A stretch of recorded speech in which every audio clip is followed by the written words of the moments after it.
Vraiment une passion pour l'eau de vieux, ouais. Salut toi, j'espère que tu vas bien, et si ça ne va pas bien, j'espère qu'après cette vidéo, tu iras mieux. On se retrouve aujourd'hui pour une vidéo chill. Vraiment, j'ai pas eu le time, hein. Tout simplement, on va pas se mytho. J'ai pas eu le temps de préparer une vidéo. Donc quand on n'a pas le temps, qu'est-ce qu'on fait? On fait une FAQ. Ce qui tombe plutôt bien parce que ça fait un petit moment qu'on s'était pas parlé et que vous avez quand même pas mal de questions suite à mes absences répétées et à mes disparitions, apparitions, disparitions, apparitions. On commence à connaître un petit peu le système de ma personne. Alors je vous préviens tout de suite, j'ai eu la flemme de me maquiller, j'ai eu la flemme de m'habiller, pas de partenariat typologie, malheureusement pour moi mon portefeuille ne se remplira pas, c'est vraiment pas pour faire une skincare en même temps que de vous faire une petite vacu, non j'ai juste eu la flemme, vraiment. Mais typologie, n'hésitez pas si vous voulez, j'ai vraiment besoin de moula, t'as vu. Bref, vous m'avez posé plusieurs questions sur Instagram, n'hésitez pas à me rejoindre sur Instagram d'ailleurs, si ce n'est toujours pas fait, tu connais la chanson. Du coup, on va y répondre ensemble. C'est parti pour les questions. Alors, j'ai reçu une chier de questions justement qui me demandaient quelles étaient mes activités en ce moment, quels étaient mes métiers. J'avoue que c'est un petit peu flou pour beaucoup de gens, pour moi aussi je vous rassure. Écoutez, branleuse professionnelle c'est pas mal, mais alors en ce moment je travaille dans un tattoo shop en tant que... je gère les réseaux sociaux, je gère tout ce qui est accueil, agenda et tout, en tant que manager en fait du tattoo shop. Sauf que c'est une activité qui va bientôt se terminer, donc je vais de nouveau être sur le marché de l'emploi. J'adore ça, putain. Pas du tout, vraiment j'ai le seum. Mais bon, c'est pas grave. À côté de ça, j'ai ma boutique en ligne, donc Idly Concept Store, qui vend des vêtements vintage et qui vend également de l'upcycling, donc des vêtements que je fais de mes petites mains moi-même à partir de pièces vintage. Sarah me demande tout simplement comment ça va. Eh bien écoute, ça va très bien. Dans un sens. Alors en soi, ça va très bien sur un aspect de ma vie auquel je ne croyais plus. Vraiment, il y a plein de choses que j'ai découvert que je pensais ne pas vivre. Donc en ce sens-là, ça va vraiment très très bien. Par contre, il y a plein d'autres changements, que ce soit dans l'aspect professionnel, dans la sphère personnelle aussi. Mais enfin bref, je sais que c'est juste des phases. Mais ces phases commencent à s'éterniser vraiment, on en a un petit peu marre, on aimerait que ça change au bout d'un moment. Mais voilà, je sais que c'est à moi à m'accrocher et à faire en sorte que les choses aillent, ce que je déteste faire. Hein. Vraiment, j'ai pas du tout grandi pour ça. Si je pouvais rester dans mon lit et dormir jusqu'à ce que ça passe, je le ferais. Mais je ne peux pas, étant donné que je suis une adulte. On adore vraiment. Rembourser, être adulte, c'est nul. Vraiment, c'est nul. Plastic Fairy Tale me demande: as-tu pour projet de publier un nouveau texte, une autobiographie ou non? Alors, vous n'êtes pas sans savoir que j'ai sorti un livre qui s'appelle Les Amours Sales et je suis pas franchement très satisfaite. En fait, ça a été une grosse désillusion pour moi, sans vous mytho. Que ce livre soit publié. Je vous l'expliquerai peut-être un de ces quatre dans une vidéo. Par ailleurs, il faut que je fasse attention à tout ce qui est termes juridiques, etc. Histoire que je me prenne pas une plainte au cul, ce serait pas mal. Mais peut-être qu'un jour je vous ferai mon retour sur mon ressenti quant à ça, mais le ressenti n'a pas été excellent. Vraiment, il a été très décevant.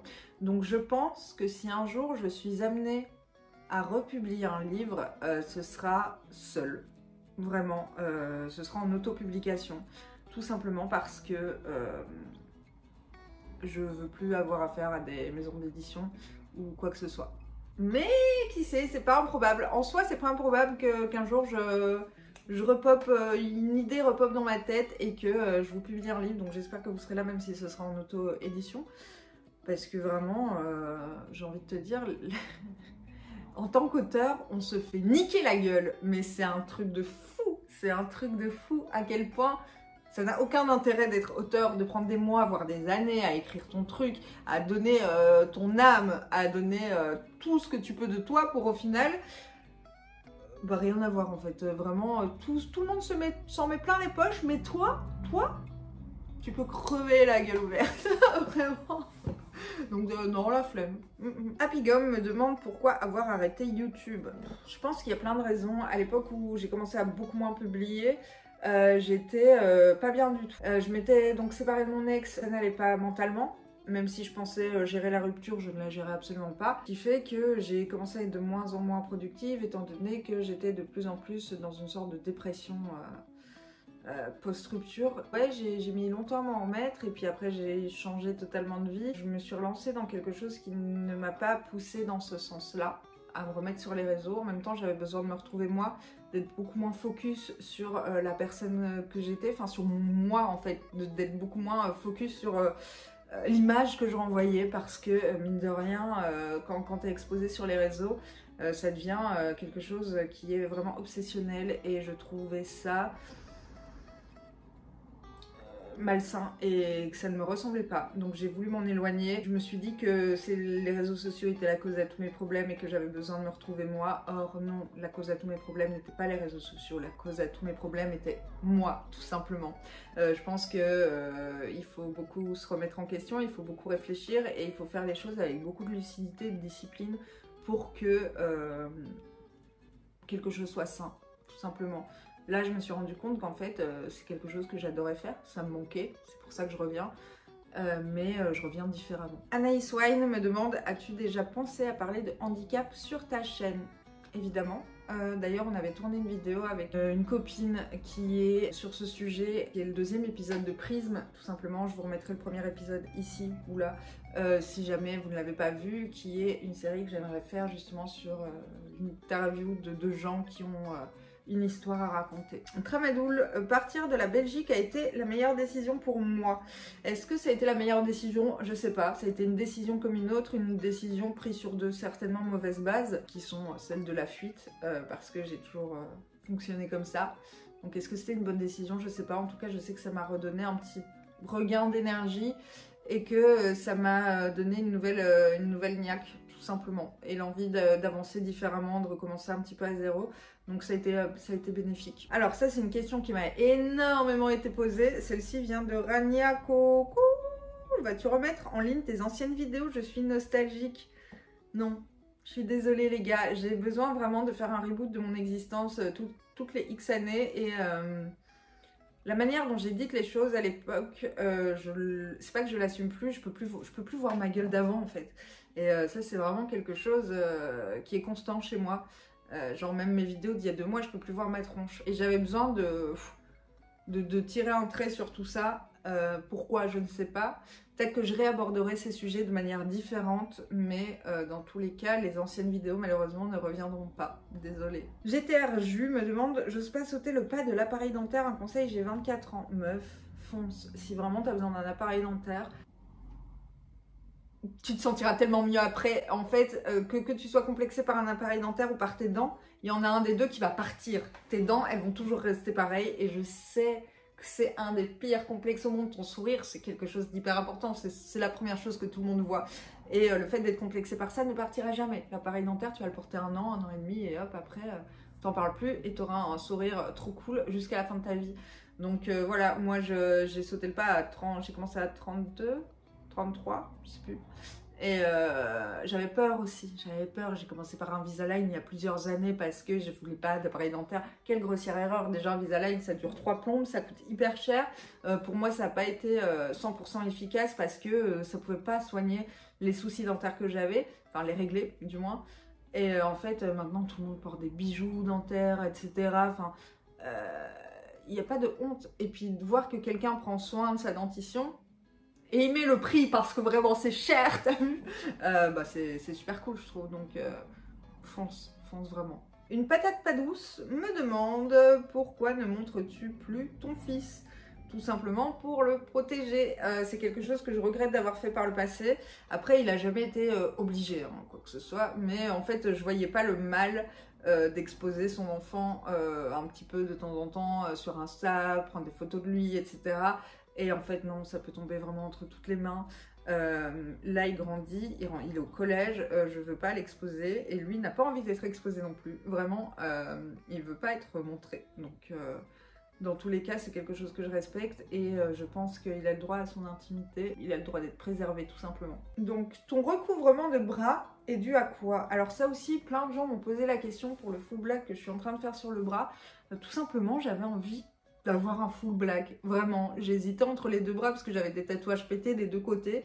Puis je me suis dit que celui-là passerait mieux. Tout simplement, il n'y a pas il n'y a pas de signification, il n'y a pas une raison obscure et psychologique sombre. Non, non, j'avais juste vraiment envie d'un full black. Ça s'arrête là. Gomard Dufresnoy me demande, es-tu jalouse en amour alors Ça dépend dans quelle relation, dans le sens où je pense que si tu es jaloux, c'est que tu n'es pas à l'aise dans ta propre relation. J'ai pu l'être énormément par le passé alors que je ne suis pas spécialement quelqu'un de jaloux de base, du moins si. Alors, je raconte des conneries. À la base, j'étais jalouse because pas de confiance en moi, etc. J'ai appris à ne plus l'être avec le temps. Et en fait, après c'est revenu, vraiment c'est revenu directement tout simplement parce que je me sentais pas en confiance. Quand tu te sens en confiance, il n'y a pas de jalousie à avoir, c'est même pas quelque chose où la question se pose en fait. Donc je sais pas, je pense que ça dépend des relations. Gomard Dufresnoy me demande aussi, penses-tu être sortie de la dépression? Cœur sur toi, je te suis depuis le début. Merci beaucoup, cœur sur toi aussi. Alors, vaste sujet. Je pense que c'est quelque chose qui sera toujours ancré en moi, que j'arrive partiellement à dompter, ça dépend les moments, il y a des moments plus difficiles que d'autres, on va pas se mytho. En fait, j'ai besoin de récupérer beaucoup de batterie sociale, oui. Je suis beaucoup plus vite fatiguée que les gens lambda, j'ai l'impression, tout simplement parce que quand je donne de ma personne socialement, quand j'ai des interactions avec les autres, quand je sors, quand je m'imprègne d'autres énergies, c'est très long après pour moi vraiment de m'en remettre. Je pense que je suis pas la seule dans ce cas-là, mais voilà. Donc il y a des fois où j'ai juste besoin de rester dans mon lit et de rien foutre. Vraiment.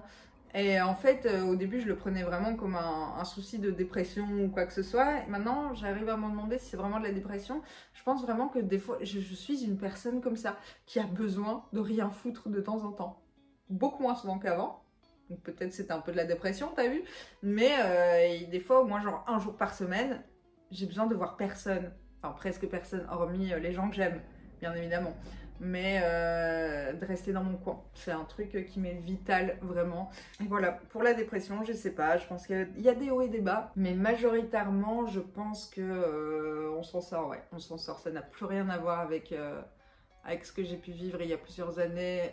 J'arrive à faire les choses et à me forcer, entre guillemets, alors que il y a quelques années, j'étais incapable de me forcer à quoi que ce soit, tellement ça allait pas. Donc, je pense que c'est sur la bonne voie. Voudrais-tu un deuxième enfant si tu es sûre d'avoir trouvé la bonne personne? Vaste débat. Écoutez, l'avenir nous le dira, je ne sais pas pour l'instant. Coucou, j'aimerais que tu nous parles de l'évolution de ton rapport à la parentalité avec ton fils qui entre tout doucement dans l'adolescence. Alors les gars, sachez que maintenant, 11-12 ans, on n'est plus dans la préadolescence, on est dans l'adolescence. Hein. Vraiment, ils sont vraiment très précoces, nos enfants, dans le sens où ils ont déjà des problèmes d'ado que nous, enfin que moi à l'époque j'avais à 13-14 ans, eux ils les ont déjà maintenant, c'est assez fulgurant, c'est assez fou. Écoutez, bien, je pense que je le vis bien. Alors il y a des moments, franchement c'est pas cool, parce que des fois c'est compliqué, vraiment, surtout quand t'es seule avec ton enfant. Il y a des fois où tu te dis j'y arriverai jamais, je ne vais pas y arriver, j'en peux plus. Prenez-le, mettez-le quelque part, je sais pas où, mais j'en peux plus, bien évidemment. Ça passe très vite. Et en fait, c'est en dents de scie, hein. Des fois c'est pas simple, mais globalement, on passe tellement de bons moments ensemble parce que on a vraiment de vraies conversations, on s'entend bien, on rigole bien, on a un bon rapport, je trouve en tout cas, tous les deux, et on est très complices. Ce qui fait, puis on peut avoir des bêtes de discussion en vrai. Donc pour l'instant, je suis pas dans l'adolescence à la dure. Inch'Allah, ça n'arrivera jamais. mais je suis dans la petite adolescence qui commence un petit peu à tester, à chercher, etc. Et globalement, il y a des fois où j'en peux plus. Mais la majorité du temps, c'est trop bien. C'est vraiment cool. Même si, ouais, il y a des hauts et des bas comme dans toutes les familles, surtout monoparentales, où t'as personne sur qui t'appuyer. Donc des fois tu te retrouves seule avec toi-même et tu te dis je ne vais jamais y arriver. Et vraiment, c'est pas possible, il me faut de l'aide. Donc ça, j'ai été dans des situations comme ça où j'allais chialer toute seule dans mon coin, je me disais je vais jamais y arriver, etc. Et puis finalement tu y arrives, tu dors et puis ça repart et puis voilà. Mais Mais globalement, mon évolution sur la parentalité a été en même temps que l'évolution de mon fils. Je m'adapte, hein. Je ne suis pas née parent avec des objectifs et un planning bien précis. Vraiment, je m'adapte à apprendre à être la maman d'un bébé, puis la maman d'un petit enfant, d'un enfant et d'un préado. Voilà. Bah justement, une question qui va de pair de HY Lilou. Comment arrives-tu à gérer ta vie de maman solo? As-tu beaucoup d'aide extérieure pour sortir, etc. Non, non, non, pas du tout. Alors les sorties, bah, je les fais avec le petit. Alors les sorties, on s'entend. On va se boire un petit verre en terrasse, on va se boire un diabolo en terrasse quand il fait beau. Si je veux aller au cinéma, bah, on va au cinéma ensemble. Si je veux aller faire les courses, bah, on va faire les courses ensemble. Puis en fait, vu qu'on n'est que tous les deux, je lui ai appris à être indépendant très tôt. Donc par exemple, il prend le bus pour aller en cours, il revient en bus tout seul. S'il doit aller faire des courses des fois parce que je suis fatiguée ou je suis pas bien, il va faire les courses lui-même. Enfin, il a vraiment une indépendance qu'il a depuis quelques années maintenant, qui a évolué, je pense, avec le fait que on soit que tous les deux et que des fois je peux pas tout gérer, genre je travaille, lui il doit rester à la maison, il doit se gérer tout seul, il sait se faire à manger, etc. Voilà, on gère comme on peut. Donc, j'ai pas beaucoup d'aide extérieure étant donné que mes parents sont en Belgique. Mais des fois, ma maman vient passer quelques jours ici. Par exemple, si je dois aller faire un concert. Voilà, tout simplement, j'ai envie d'aller à un concert. Ma maman, elle vient passer 4-5 jours chez moi. Et comme ça, le petit peut aller au collège. Et moi, je peux aller vaquer à mes occupations. Ça n'arrive pas souvent.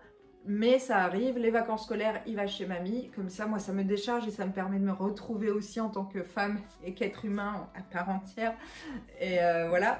Et sinon, on gère comme ça. Mais sinon, il est 7 jours sur 7 avec moi et ça se passe bien. Comment retrouver un sens à sa vie? Alors là, je donne pas les noms tout simplement parce que c'est dans les questions anonymes. Je pense qu'il faut juste se dire qu'en réalité, il y a vraiment zéro sens à la vie. T'arrives là, tu sais pas pourquoi. T'apprends des choses, tu sais pas vraiment pourquoi parce qu'on te dit qu'il faut les apprendre. Et tu te démerdes tant bien que mal jusqu'à ce que vienne la fin. Voilà, en essayant de kiffer un petit peu entre deux. Et puis c'est tout. Vraiment, il n'y a aucun sens. Le sens est nul à chier. C'est comme ça, voilà. Tu te prends pas la tête et tu dis, bon, bah voilà, on y est. Bah maintenant, on va le faire. Et puis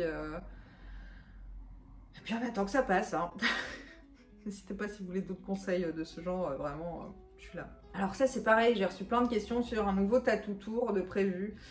Faut savoir une chose, c'est que ça m'a toujours fait profondément chier de parler de tatouage. Alors je suis tatouée, mais c'est un milieu qui ne m'emballe pas plus que ça, vraiment. Et je suis pas une fan de tatouage. J'aime juste me faire tatouer, mais je suis pas.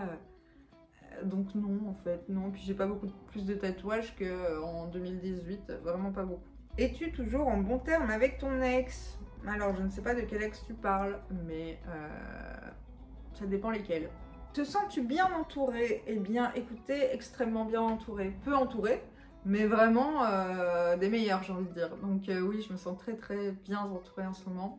Ce qui a rarement été le cas. Et putain, c'est incroyable. En fait, ça valait le coup de surmonter plein de choses si c'était pour en arriver là. À quoi ressemble ta vie aujourd'hui? Es-tu nostalgique ou confiante pour l'avenir?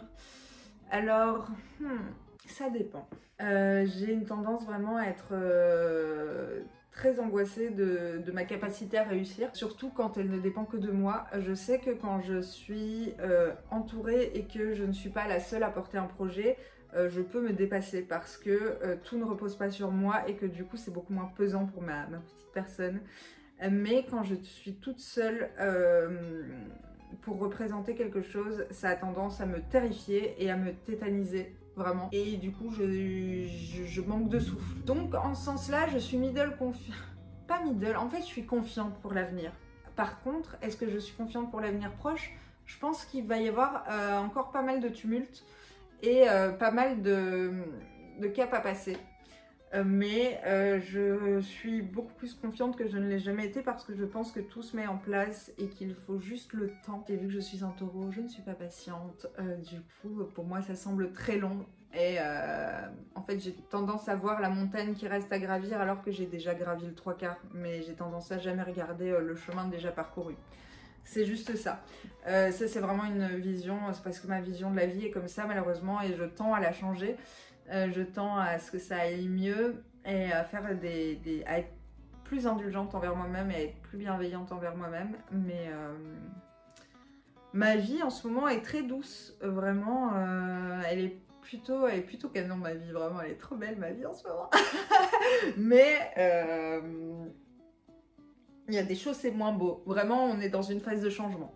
Tout simplement, mais ça se met en place. Comment gères-tu Idly et ton retour sur YouTube? Eh bien, ça revient à la question précédente, c'est-à-dire que toute seule, pour gérer quelque chose que j'ai créé, ça me fait peur. Ça me fait peur, ça a tendance à me bloquer et j'aurais adoré avoir des gens qui travaillaient avec moi sur ce projet non-stop en fait, qu'on se retrouve, qu'on brainstorm, qu'on fasse des trucs, J'aurais adoré ne pas être seule là-dessus. Du coup, le fait d'être toute seule me fait me rendre compte que entre le fait d'être maman solo et de devoir gérer mon fils, ma maison, mon chien, l'argent, les factures, l'administration, Idly, donc la conception, la réalisation, les envois, les machins, les réseaux sociaux, c'est beaucoup pour ma petite personne qui a vraiment vide de tension au quotidien et qui a besoin de beaucoup de repos et et d'apaisement, vraiment c'est beaucoup. Donc je réfléchis pour Idly à faire ça d'une autre manière. Là je vais me laisser les grandes vacances pour repenser un petit peu tout ça et voir ce qu'il est possible de faire pour que je le fasse avec plaisir, parce qu'à la base Idly c'est du plaisir et là j'ai l'impression que c'est du travail à la chaîne et que c'est plus du tout du plaisir. Il y a constamment des choses que j'ai pas faites, des choses qu'il faut que je fasse, des choses que machin, des choses qui me stressent, des choses qui ne vont pas et en fait je décroche jamais. Ça me met de l'angoisse me paralyse, du coup c'est le serpent qui se mord la queue et en fait je suis toute seule à pouvoir tout régler et c'est vraiment trop pour ma personne, vraiment. Du coup je réfléchis à comment mieux organiser ça et faire quelque chose qui, je l'espère, pourra me permettre de me dégager un petit salaire pour être déjà apaisée et pas devoir avoir un taf alimentaire à côté, parce que là c'est le but. Idly, pour l'instant j'investis tout ce que je gagne, donc je me paye pas encore, je me rémunère pas du tout avec Idly et c'est beaucoup d'investissement personnel, mental, physique, pécunier pour au final pas grand chose, étant donné que la seule chose que ça me donne pour l'instant c'est beaucoup de stress. Après c'est les joies d'être indépendant je pense, mais ouais, beaucoup de questionnements en ce moment. Par contre, mon retour sur YouTube, je pense que ça me met beaucoup en joie parce que justement, il n'y a pas tout cet aspect stressant derrière et c'est vraiment ma petite porte de sortie qui me fait respirer. Le fait de pouvoir reconnecter avec vous, vous parler, échanger, etc. Remonter des vidéos, machin, c'est vraiment ma petite porte créative qui me refait du bien en fait. Et je pense que c'est pour ça que je me suis relancée dedans là en ce moment. Alors, j'ai lu ton livre, j'ai adoré, merci beaucoup. Quelle vie. Est-ce que cette toxicité est derrière toi maintenant? Alors, oui, totalement. Alors, ce qu'il faut savoir, c'est que quand tu te défais d'une relation toxique, c'est pas pour autant que tu n'en connaîtras plus jamais de ta vie, tout simplement parce que c'est une relation, mais toi-même, tu restes dans le mindset et dans le peu de confiance que cette relation t'a laissé pour te replonger dans une autre relation toxique. Et en fait, le problème, c'est qu'il faut vraiment réussir à faire un travail sur soi-même, un long et un profond travail sur soi-même pour réussir à se rendre compte de ce qu'on mérite et de ce qu'on ne mérite plus. Et en fait, il y aura toujours des échecs et peu importe si des fois tu as l'impression d'avoir compris et de ne plus vouloir certaines choses, des fois tu te rendras compte que effectivement tu voulais plus certaines choses, mais qu'il y a encore des choses qui ne sont pas acceptables ou que tu acceptes quand même. Et c'est un combat personnellement, ça a été un combat de une dizaine d'années, même plus, pour réussir à me sortir de ce schéma toxique. Alors que ce soit en relation, mais que ce soit aussi dans tous les aspects de ma vie, professionnelle, amicaux, parce que des relations toxiques amicales, on en a eu, hein, vraiment, on a été vraiment très déçus, alors que déjà, on n'ouvre pas beaucoup notre cercle, moi et les gens qu'il y a dans ma tête, mais vraiment, on n'ouvre pas beaucoup notre cercle, mais chaque fois qu'on l'ouvre un petit peu, il y a moyen qu'on se mange des grosses mandales dans la gueule quand même, ça c'est vraiment un plaisir. Donc voilà, là j'ai l'impression d'en être sortie, définitivement, et my god, enfin, ça change tellement la vie, ça fait tellement du bien, et c'est tellement reposant. vraiment. Donc voilà. Ensuite, Héloïse me demande quelle est ta plus grande source de motivation? De motivation, je sais pas, par contre, de combat, ça reste mon fils évidemment parce que il a que moi. Et j'ai pas le droit d'abandonner et j'ai envie de lui montrer un bel exemple, j'ai envie de lui montrer un exemple où sa mère elle est forte, sa mère elle tente de réussir, sa mère elle tente d'être heureuse et etc. En fait j'ai juste envie qu'il ait une belle image de l'adulte et pas qu'il ait une image totalement fucked up et paumée et du coup que ça déteigne sur lui.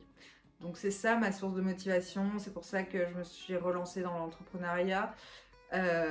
Pour lui montrer qu'il faut faire ce qu'on aime en fait et qu'il faut tenter des trucs même si t'échoues, après tu te relèves et tu retentes et etc. Et ça fait partie de la vie et au final voilà, j'essaye vraiment de lui inculquer cette valeur et j'espère que je réussirai. Donc voilà, sur ces belles paroles je pense qu'on va s'arrêter ici. Voilà, j'espère que cette petite FAQ vous a diverti. Et quant à moi, je vous retrouve très prochainement dans une nouvelle vidéo. Jeudi prochain. Ciao les gars.